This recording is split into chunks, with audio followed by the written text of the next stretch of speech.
जय श्री कृष्णा मित्रों, मैं प्रियंका स्वागत करती हूँ आपका जीवन और आध्यात्म में। कैसे हैं आप सब? उम्मीद करती हूँ आप सभी लोग स्वस्थ होंगे, अच्छे होंगे। और अभी कार्तिक का महीना चल रहा है। इस महीने में भगवान श्री हरि की पूजा आराधना करनी चाहिए और रोज़ उनकी एक कथा सुननी चाहिए कार्तिक महीने की।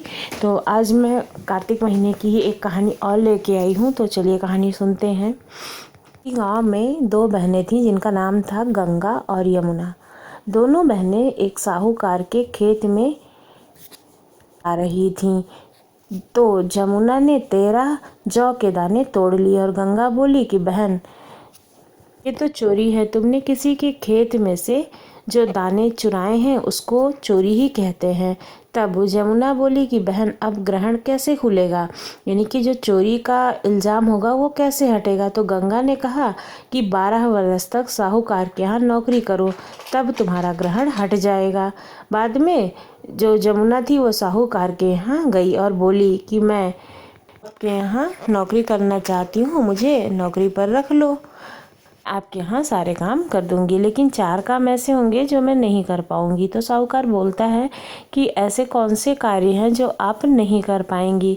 तो वो कहती हैं कि जूठे बर्तन को मैं नहीं साफ़ करूंगी और झाड़ू भी नहीं लगाऊंगी, बिस्तर नहीं बिछाऊंगी और शाम का दिया नहीं जलाऊंगी। फिर साहूकार ने उसे रख लिया। 12 वर्ष के बाद कुंभ का मेला आया। तब साहूकार बहन थी वो कुंभ के मेले में जाने लगी। तो जमुना ने उसको एक सोने का टका दिया और कहा कि वहाँ मेरी बहन गंगा है, उसको 1 टका दे देना और कह देना कि तुम्हारी बहन ने ये टका भेजा है और वह गोरे गोरे हाथ में हरी हरी चूड़ियाँ पहन लेगी। तो उसने वहाँ जाकर गंगा जी को सोने का टका दे दिया। तो अपने हाथ पसार कर ले लिया गंगा जी ने और बोली कि मेरी बहन यमुना से कहना कि तुम्हारे 12 वर्ष जो हैं वो पूरे हो चुके हैं, अब तुम सो जाओ। इतना सुनते ही यमुना जी वहाँ से सहस्त्रधारा होकर बहने लगीं। तब साहूकार साहूकारनी दोनों उल्टे माथे पड़ गए और बोले कि यह हमारा ग्रहण कैसे उतरेगा। हमने तो माता यमुना से घर का सारा काम करा लिया है, इसलिए हमारा जो ग्रहण है, मतलब हमारे ऊपर जो अपजस लगा है, उसको कैसे हटाएं। तब यमुना जी गंगा माता के पास गईं। तो गंगा माता यमुना जी से बोली कि के पास जाओ और धीरज दे के आओ, नहीं तो उन्हें संतोष कैसे होगा। तब यमुना जी साहूकार और साहूकारनी के पास स्वप्न में जाकर बोलती हैं कि उठो, मैं यमुना हूँ, उल्टे माथे क्यों पड़े हो, तुम तो उठकर खाओ पियो। तब वह बोले कि हम कैसे उठें, हमारे तो ग्रहण लग गया है।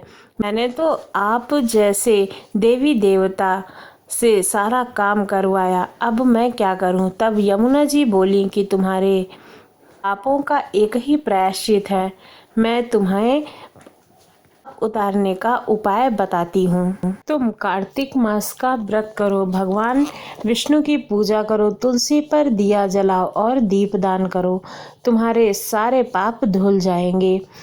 मैं तो तुम्हारे घर इसलिए आई थी क्योंकि मैंने तुम्हारे खेत के 13 दाने तोड़ लिए थे।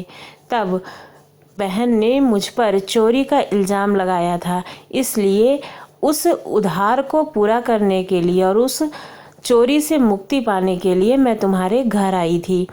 अब अगर तुमको लगता है कि तुमने हमसे काम कराकर अपने पापों को बढ़ा लिया है, तो भगवान विष्णु ही तुम्हारे पापों से तुम्हें मुक्ति दिलाएंगे।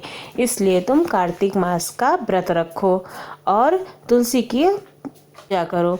तब साहूकार और साहूकारनी ने माता यमुना के द्वारा बताया हुआ उपाय किया, जिससे पूरे गांव में धन्य धान्य हो गया और उनके घर में भी किसी भी प्रकार की कोई भी कमी नहीं रही और अंत में उन्हें वैकुंठ लोक की प्राप्ति हुई। इसलिए जो भी कार्तिक मास का व्रत उपवास करता है, तुलसी जी पे दिया जलाता है और दीपदान करता है, उसको सभी पापों से मुक्ति मिलती है। आपको कहानी कैसी लगी ज़रूर बताइएगा। अगर अच्छी लगी हो तो हमारे चैनल को सब्सक्राइब करना ना भूलिएगा। धन्यवाद।